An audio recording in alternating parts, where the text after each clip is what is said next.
Election commission of India से संबंधित महत्वपूर्ण प्रश्न और उनके उत्तर नीचे दिए गए हैं।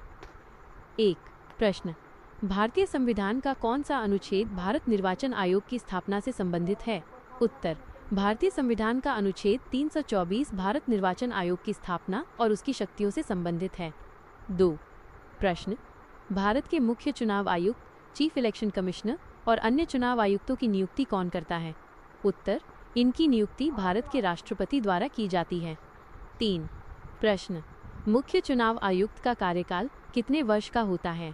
उत्तर, मुख्य चुनाव आयुक्त का कार्यकाल 6 वर्ष का होता है या जब तक वो 65 वर्ष की आयु पूरी नहीं कर लेता, जो भी पहले हो। 4 प्रश्न, मुख्य चुनाव आयुक्त को उसके पद से कैसे हटाया जा सकता है? उत्तर, मुख्य चुनाव आयुक्त को उसी प्रक्रिया और आधार पर हटाया जा सकता है जो सर्वोच्च न्यायालय के न्यायाधीश को हटाने के लिए अपनाई जाती है। इसके लिए संसद के दोनों सदनों में विशेष बहुमत की आवश्यकता होती है। 5 प्रश्न, भारत में लोकसभा, राज्यसभा और राज्य विधानसभाओं के चुनाव कौन करवाता है? उत्तर, इन सभी चुनावों को कराने की जिम्मेदारी भारत निर्वाचन आयोग की है। 6 प्रश्न, चुनाव आचार संहिता, मॉडल कोड ऑफ कंडक्ट क्या है? उत्तर, ये राजनीतिक दलों और उम्मीदवारों के लिए दिशा निर्देशों का एक समूह है जिसे चुनाव की घोषणा के बाद से लेकर परिणाम आने तक पालन करना होता है। इसका उद्देश्य निष्पक्ष और स्वतंत्र चुनाव सुनिश्चित करना है।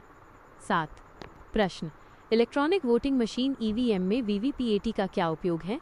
उत्तर, VVPAT voter verifiable paper audit trail एक ऐसी मशीन है जो ईवीएम के साथ जुड़ी होती है।